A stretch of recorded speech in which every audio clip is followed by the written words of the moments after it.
Esse mês agora de julho, que me chamou muita atenção, porque foi uma coisa tão inusitada, dessas que raramente acontece. Na Bélgica, dia 15, caiu um avião. Aí você vai dizer, mas Leandro, caiu um avião, não tem nada de inusitado nisso. Realmente não tem. Porém, era um avião pequeno. E quando o avião estava caindo, o piloto acionou um paraquedas. Eu acho que todo mundo já pensou alguma vez nisso. Poxa, podia ter paraquedas. Pois é, as pequenas aeronaves têm. Ele acionou, tá? Depois pode pesquisar no YouTube e ver. E então eu posso dizer que ele pousou, ele caiu de paraquedas numa vizinhança, assim lentamente, devagar, como eles dizem, de nariz para baixo o avião. E aí o piloto simplesmente abriu a porta e saiu andando. Imagina, lá no Sesc, cai de paraquedas um avião. E quando eu vi aquela imagem, eu pensei bem que aquela expressão que nós usamos, cair de paraquedas, poderia ter vindo de uma história dessa. Que todo mundo já usou alguma vez essa expressão, caiu de paraquedas. Cair de paraquedas é quando alguém que não tinha se preparado para aquela situação, ele tem que assumir um protagonismo, dizer, fulano caiu de paraquedas. Uma situação inesperada, você falou, olha, eu cheguei lá e me chamou no meio do culto, no trabalho, apontou para mim e disse, você, eu não estava preparado, eu caí lá de paraquedas. Eu fico pensando que algumas vezes nós olhamos para as histórias da Bíblia e nós temos a impressão que algumas dessas histórias estão lá como se tivessem caído de paraquedas. Tem uma história aqui na Bíblia, mas as histórias da Bíblia não caíram de paraquedas. As histórias da Bíblia estão na Bíblia, porque o autor divino, Deus, soberanamente, escolheu algumas histórias para que elas estivessem nas páginas desse livro inspirado, a Bíblia. E os autores humanos tiveram cuidado de catalogar cada uma dessas histórias, que não aconteceram também no vácuo, elas acontecem dentro de um contexto, e elas têm um objetivo, de nos ensinar algo especial, algo muito importante. E há uma história que se repete nos 3 evangelhos, Mateus, Marcos e Lucas. Estes evangelhos são conhecidos como evangelhos sinóticos, quer dizer, os evangelhos que dão uma visão geral da vida, da obra, do ministério de Jesus Cristo. E esses 3 evangelistas, Mateus, Marcos e Lucas, entenderam que essa história que nós vamos meditar brevemente nessa noite, era uma história tão importante, que o registro era necessário nos 3 evangelhos. Abra sua Bíblia, por favor, em Marcos, capítulo 10, a partir do versículo 17, e nós vamos meditar na história do jovem rico.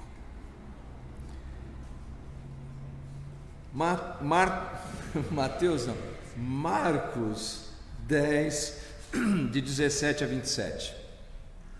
Quase que eu misturei Mateus com Marcos, essa aí Matos. Marcos 10, 17 a 27. Se você encontrou, por favor, diga amém.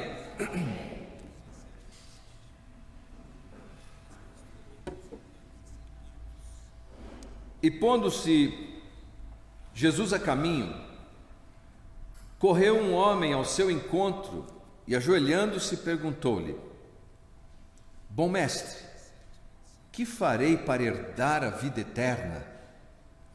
Respondeu-lhe Jesus: Por que me chamas bom? Ninguém é bom senão um, que é Deus. Sabes os mandamentos? Não matarás, não adulterarás, não furtarás, não dirás falso testemunho, não defraudarás ninguém, honra teu pai e tua mãe. Então ele respondeu: Mestre, tudo isso tenho observado desde a minha juventude. E Jesus, fitando-o, o amou e disse: Só uma coisa te falta. Vai, vende tudo o que tens, dá aos pobres e terás um tesouro no céu. Então, vem e segue-me. Ele, porém, contrariado com esta palavra, retirou-se triste, porque era dono de muitas propriedades. Então Jesus olhando ao redor, disse aos seus discípulos: quão dificilmente entrarão no reino de Deus os que têm riquezas. Os discípulos estranharam estas palavras, mas Jesus insistiu em dizer-lhes: filhos, quão difícil é, abre colchetes, para os que confiam nas riquezas, fecha colchetes, entrar no reino de Deus. É mais fácil passar um camelo pelo fundo de uma agulha do que entrar um rico no reino de Deus. Eles ficaram sobremodo maravilhados, dizendo entre si: então, quem pode salvar? Jesus, porém, fitando neles o olhar, disse: para os homens é impossível, contudo, não para Deus, porque para Deus tudo é possível. Uma história fascinante essa. E você notou mais uma vez que essa história que nós estamos meditando, ela começa com o que nós chamamos em hermenêutica de conector. Começa com E. O que nos remete à história anterior. Se você ler alguns versículos antes desse, você vai ver que Jesus, ele está abençoando as crianças. E Jesus está abençoando as crianças e os discípulos estão reticentes com aquilo. Os discípulos acham que as crianças estão atrapalhando o culto, por assim dizer, e querem impedir os pais de que levem suas crianças até Jesus. E Jesus disse: não impeçam as crianças, deixem elas virem até mim. E o texto diz assim, que ele apanhava no colo e as abençoava. Portanto, eram crianças pequenas.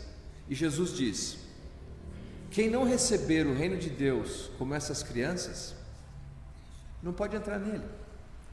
É consenso entre os estudiosos que quando Jesus afirma isso, receber o reino de Deus como uma criança, isso implica em sinceridade e em fé. Porque a criança, meus queridos, criança não faz média. Criança não faz média. Eu algumas vezes vou cumprimentar uma criança e estendo a mão, ela me deixa no vácuo. Ela vai embora. Ela não faz média comigo.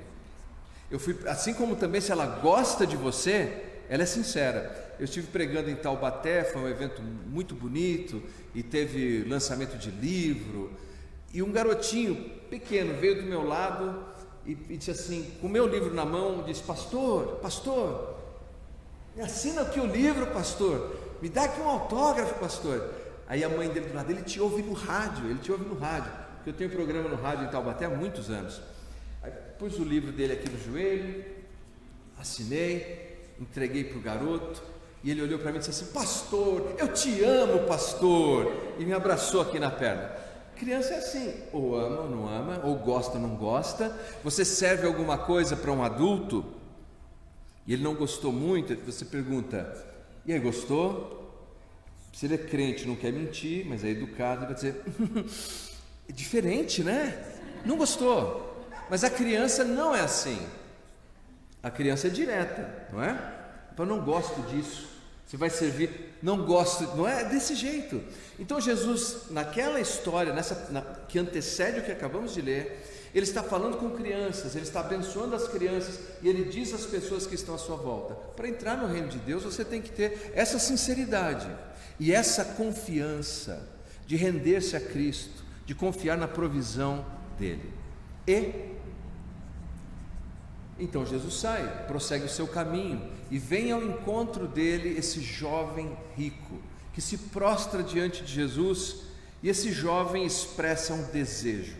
O desejo dele, curiosamente, é o mesmo desejo do qual Jesus falou há pouco, sobre entrar na vida eterna, sobre entrar no reino de Deus. O versículo 17 diz assim: e pondo-se Jesus a caminho, correu um homem ao seu encontro, e ajoelhando-se perguntou-lhe: bom mestre, que farei para herdar a vida eterna? Agora note que é uma combinação de dois ingredientes aqui. O desejo dele é a vida eterna. Os judeus tinham uma ideia de vida eterna que era o seguinte: um dia, quando o Messias se revelasse, o prometido Messias das páginas do Antigo Testamento se manifestasse na terra, ele estabeleceria um reino, E aqueles que eram fiéis ao Messias, que criam em Deus, herdariam esse reino, entrariam nessa vida eterna. Um pouco diferente do que nós cremos, porque nós entendemos no Novo Testamento que quando cremos em Jesus, já recebemos vida interna e vida eterna, e aguardamos também o dia em que Jesus Cristo voltará. Para mim é o testemunho da Bíblia e do Novo Testamento, Antigo e Novo Testamento, que Jesus Cristo voltará. E ele reinará um dia, não me importa o que os pregadores moderninhos estão dizendo, a Bíblia é muito clara quanto a isso. Aquele que foi, prometeu que voltará, e ele voltará um dia. Esse jovem faz essa pergunta, mas note a pergunta dele: o que eu devo fazer para herdar a vida eterna? Ele é um jovem rico, próspero, talvez o que as pessoas chamam de self-made millionaire. Ele mesmo se fez um milionário, não sei. Ele mesmo enriqueceu com o trabalho das suas mãos, com o suor do seu rosto, com a sua força. E agora ele olha para a possibilidade da vida eterna como sendo um caminho meritório. O que eu tenho que fazer para herdar a vida eterna? E Jesus dá uma resposta a ele, que é uma resposta muito curiosa, porque hipoteticamente, qualquer pessoa que conseguisse obedecer todos os mandamentos de Deus, poderia herdar a vida eterna. Então esse jovem, ele diz assim, quando Jesus responde no versículo 19 sobre o que ele deve fazer, ou seja, qual é o seu dever? Você quer saber então? Aqui o que você deve fazer, versículo 19: sabes os mandamentos? E Jesus começa a citar aqui o decálogo, pelo menos parte desse decálogo. Ele diz assim: não matarás, não adulterarás, não furtarás, não dirás falso testemunho, não defraudarás ninguém, honra teu pai e tua mãe. Jesus está dizendo, hipoteticamente, uma pessoa que guarde todos os mandamentos. Mas note, Jesus não consegue sequer terminar de falar, ele é interpelado por aquele jovem, que diz assim, na sequência, versículo 20: então ele respondeu: mestre, tudo isso tenho observado desde a minha juventude. É como se Jesus estivesse citando os mandamentos, e ele, como um tiro, diz assim: mestre, não, é isso aí não tem novidade. E veja o que ele responde a Jesus. Ele diz assim: tudo isso eu tenho observado desde a minha juventude. Uau! Tem guardado todos os mandamentos desde a sua juventude? Você não falha em nenhum dos mandamentos de Deus? Você cumpre todos os mandamentos? A lei tinha 613 mandamentos, mas se resumirmos o decálogo, você cumpre todos eles? Eu quero convidar você a abrir em Josué, capítulo 24. Livro de Josué, capítulo 24, versículo 19. Josué 24, 19.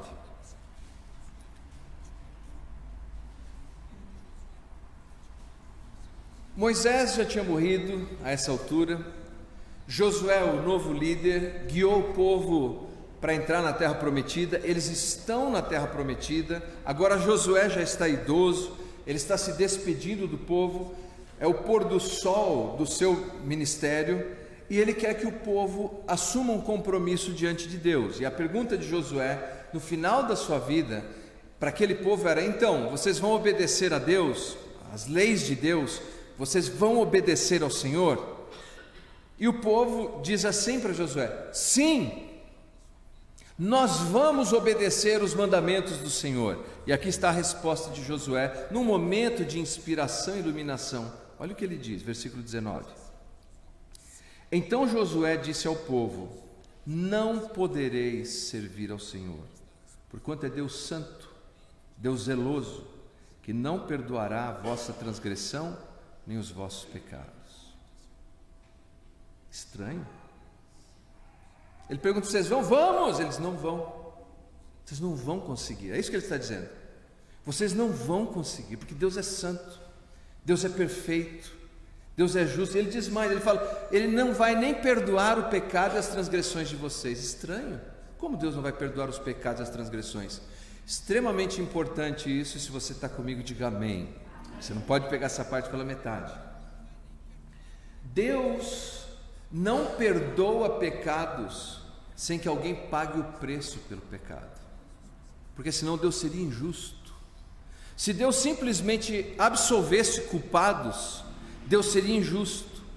É por isso que no Antigo Testamento, primeiramente no tabernáculo, depois no templo, existia continuamente o oferecimento de sacrifícios, de animais inocentes que eram mortos, e o sangue deles era derramado num símbolo de que aquele sangue fazia a expiação do pecado. O que era a expiação do pecado? Era cobrir o pecado para que aquele penitente, arrependido, pudesse ter a purificação do seu pecado. E eles tinham que fazer isso ano após ano, aguardando o dia em que Deus enviaria aquele que faria o último dos sacrifícios, Jesus, o nosso Salvador. Então, quando diz assim, Deus não perdoará, Deus não vai perdoar, passar pano, como a gente diz. Deus não vai passar pano, alguém vai pagar o preço. E no Antigo Testamento era por meio de todo esse processo expiatório dos sacrifícios descritos, por exemplo, no livro de Levítico, que foi lido pela professora Marilena, na esperança de que um dia viria alguém que pagaria a conta. O povo de Israel precisava entender que não era na força deles que eles viveriam para o Senhor, que eles entrariam na terra prometida, que eles dependiam da providência bondosa de Deus. Em Gálatas, vamos lá no Novo Testamento, Gálatas capítulo 3. Gálatas capítulo 3. Lá no Novo Testamento, uma carta que o apóstolo Paulo escreveu a uma igreja que ficava numa região chamada Galácia, e uma das primeiras cartas de Paulo. O que acontece é que as pessoas acreditavam em Jesus, nos méritos de Jesus, no que Jesus tinha feito por eles, para que eles pudessem herdar a vida eterna, mas alguns falsos mestres entraram nessa igreja e começaram a dizer a eles o seguinte: não, você aceitou Jesus, está bom, mas você precisa de algo mais, você precisa da lei de Moisés, guardar a lei de Moisés. E Paulo escreve essa carta dura para esclarecer uma coisa, e aqui está um resumo do que Paulo escreve nessa carta, muito interessante, capítulo 3, versículo 1.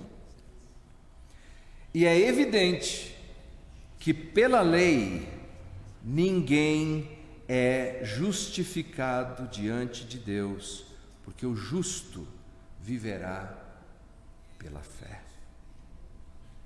Veja só, Josué disse à nação de Israel que eles não conseguiriam servir a Deus por suas próprias forças, eles pecariam contra Deus. Eles precisavam viver no relacionamento com Deus pela fé, confiando no que Deus poderia fazer por eles e através deles. Paulo escreve à igreja de Gálatas e diz assim: ninguém é justificado. Justificado significa declarado justo diante de Deus. Ninguém é declarado justo diante de Deus pelas obras da lei. Mas aquele jovem disse que guardava os mandamentos desde a sua infância. Uma coisa eu aprendi: para que nós tenhamos chance de cura de qualquer área da nossa vida, é preciso um diagnóstico preciso, não é assim?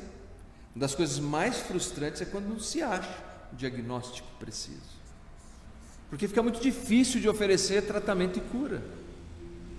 É muito difícil quando uma empresa tem um ralo que está perdendo dinheiro e não consegue identificar onde que está saindo o dinheiro. Difícil. Tem que ter precisão no diagnóstico. E esse moço que está conversando com Jesus sobre vida eterna, ele está equivocado sobre si mesmo.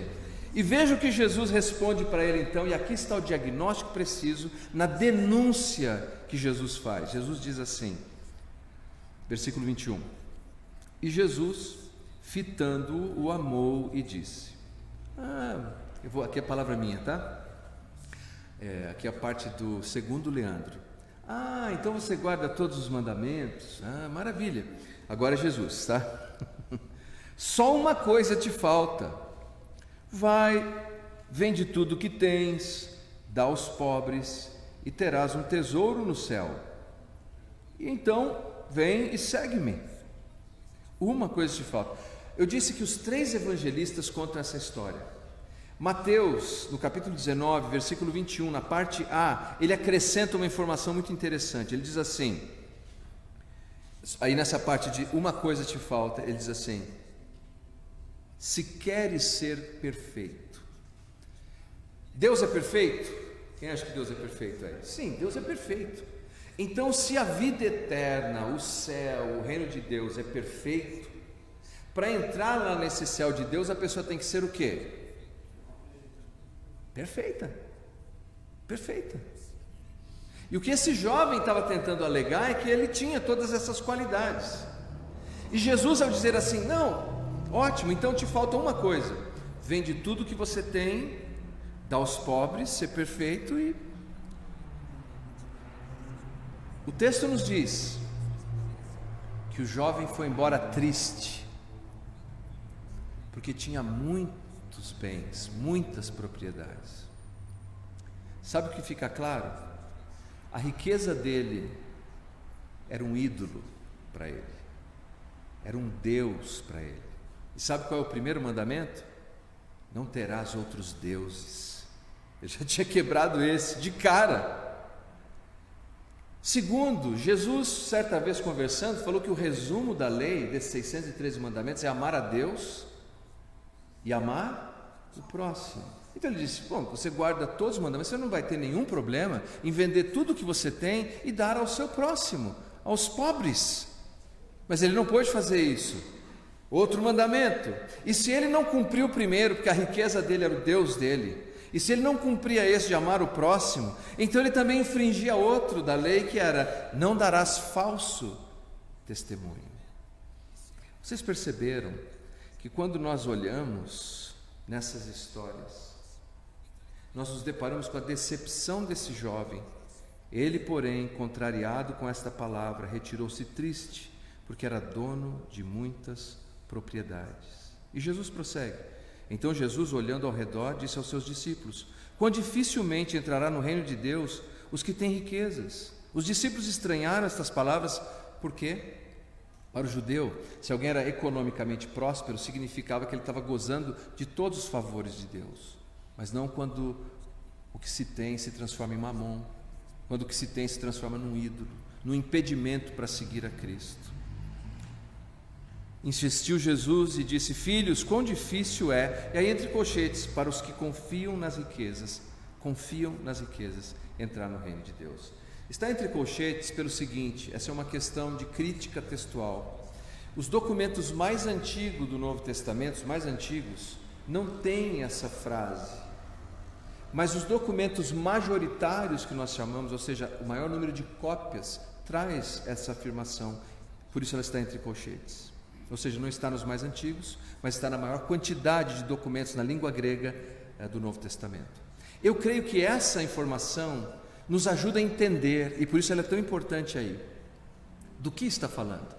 Os que confiam nas riquezas. Para esse moço, o problema dele é que o coração dele, a fé dele, a confiança dele estava no que ele podia fazer através das suas riquezas. Era o ídolo dele, era o impedimento dele para poder encontrar o caminho da salvação. Sabe por quê? A nossa salvação se dá pelos méritos da única pessoa perfeita que andou sobre essa terra e decidiu morrer no seu lugar e te dar a vida eterna: Jesus Cristo, o Filho de Deus. É pelos méritos dele, é por aquilo que ele fez por nós. Ele morreu por nós. Ele graciosamente diz: tudo que você tem que fazer é receber o reino como uma criança. Aceite pela fé, é isso. Mas esse jovem queria saber o que ele tinha que fazer. Os discípulos disseram assim, na sequência do texto: então quem pode ser salvo? Jesus, porém, fitando os olhos neles, disse: para os homens é impossível, contudo não para Deus, porque para Deus tudo é possível. Jesus, meus queridos, nesse mês que estamos tratando desse tema, segue-me, ele é o agente da nossa vocação. Quando Jesus nos chama para servi-lo em ministério, ele é o agente. Eles: vinde após mim, eu farei de vocês pescadores de homens. Não é você que se torna, não é a sua capacidade, não é a sua habilidade, o seu talento, a sua beleza, o seu encanto, é Ele diz, eu faço de você pescador de homens. E Jesus é o agente da nossa salvação, é Ele que diz assim, eu salvo você, não é você que se salva, não é o seu poder, a sua capacidade intelectual, a sua ascendência familiar, eu sou o seu Salvador, eu sou aquele que te torna, eu sou o agente da sua vocação, eu sou o agente da sua salvação. Não precisa abrir, mas no Evangelho de Lucas, como disse, essa história se repete nos 3 evangelhos, ela aparece num contexto muito interessante no capítulo 18, porque é assim, capítulo 18 de Lucas, versículos de 9 a 14, Jesus conta uma parábola. É a parábola do publicano e do fariseu. Lembram dessa parábola? O publicano, que era um cobrador de impostos e que passava a mão no dinheiro das pessoas e por isso ele era considerado um pecador, um vende-pátria, sobe para orar. E com ele sobe um fariseu rigoroso, que supostamente seguia a lei. Lá quando eles estão orando, o fariseu bate no peito e diz assim, maravilhoso Deus, graças te dou, porque eu não sou como esse publicano pecador, eu dou o dízimo de tudo, muito obrigado. E Jesus tem o cuidado de dizer, e ele orava de si mesmo para si mesmo, ele não está falando com Deus, ele está fazendo um autoelogio a ele mesmo. E do lado tem um publicano. Jesus disse assim, o publicano não tinha coragem de levantar os olhos aos céus, mas dizia assim, batendo no peito, ser propiciação, expiação, perdoa, me dê graça, ser propício para mim que sou um pecador. Aí Jesus diz assim, os dois desceram lá daquele momento de oração, e quem desceu justificado, declarado justo diante de Deus, foi o publicano. Imagina o choque para os religiosos. Bom, aí na história de Lucas, capítulo 18, versículos de 15 a 17, ele está naquele momento que nós vimos de Marcos, abençoando as crianças e dizendo que para entrar no reino de Deus tem que receber como criança. E depois, nos versículos de 18 a 27, aliás, de 15 a 17, Jesus abençoa as crianças, 18 a 27 é a história do jovem rico. E olha que interessante, no capítulo 19, versículo 1 em diante, nós temos a história de Zaqueu, o rico cobrador de impostos, que creu em Jesus, e Jesus disse assim, hoje chegou salvação nessa casa. Aquilo que é impossível para os homens, é possível para Deus. Queridos, a pergunta que nós temos que responder nessa noite é a seguinte: há 2 convites que Jesus continuamente fez, dizendo, segue-me. Um é um convite para a salvação, é o primeiro e talvez o mais importante. É assim, você precisa ter certeza que você vai para o céu, você vai ter vida eterna. E você precisa responder a esse convite, confiando nos méritos de Jesus. E você não deve permitir que nada te impeça. No caso dele era riqueza, outros podem ser qualquer outra coisa, tradições familiares, tradições religiosas, interesses. Jesus disse assim, esse não é o caminho, isso é um impedimento para você, como aquela riqueza toda se tornou um impedimento daquele jovem. O segundo convite que Jesus nos faz é o convite da vocação. Venha após mim, eu vou fazer de você pescador de homens. Ou seja, já é salvo, vem me servir, venha me servir, eu vou transformar você. É o agente da salvação, é o agente da vocação. E muitas vezes nós não queremos servir Jesus, porque há um ídolo na nossa vida que está nos impedindo. O que tem impedido você de servir a Cristo? De dedicar os seus dons, os seus talentos a Ele? Qual é o impedimento? Quais são as coisas que estão no seu caminho? Nós precisamos confiar naquilo que Jesus disse que Ele pode fazer, e Ele fará. Para os homens é impossível, salvação é impossível, para Deus tudo é possível. Para os homens é impossível que alguém como eu e você possa se tornar um obreiro frutífero na causa de Cristo, mas para Deus nada é impossível. Fechando a nossa conversa dessa noite, que eu acho que eu já me prolonguei um pouco, quem será que era o jovem rico? Quem será que era ele? Eu vou contar para vocês. Pelo menos é uma tradição da igreja, apenas uma tradição, não está na carta aos Susanenses, nada disso, é uma tradição da igreja. Eu vou contar para vocês quem a tradição da igreja afirma ser o jovem rico.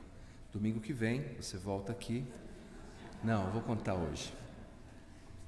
A tradição afirma que esse jovem rico era João Marcos, o escritor do Evangelho de Marcos. Que ele foi aquele jovem rico que naquele dia saiu triste, sem confiar em Jesus. Mais tarde ele vai fazer isso, e ele faz isso. E ele se torna um evangelista, ele se torna companheiro de Paulo e de Pedro. E essa é a razão porque ele escolhe uma palavra especial no seu evangelho, que é repetida por 41 vezes. Sabe qual é a palavra? Imediatamente. Imediatamente. É um evangelho de 16 capítulos, em que 41 vezes a palavra imediatamente aparece. E diz a tradição que Marcos se arrependia tanto de não ter dito sim para Jesus naquele momento, que então ele registrou no seu evangelho 41 vezes essa palavra, para dizer o seguinte: quando você ouvir Jesus te chamando para a salvação, imediatamente diga sim. Quando você ouvir Jesus te chamando para servi-lo, para dedicar os seus dons e talentos a Ele, imediatamente diga sim. Por quê? Porque o que nós temos na nossa existência é apenas um átomo de tempo. Um momento.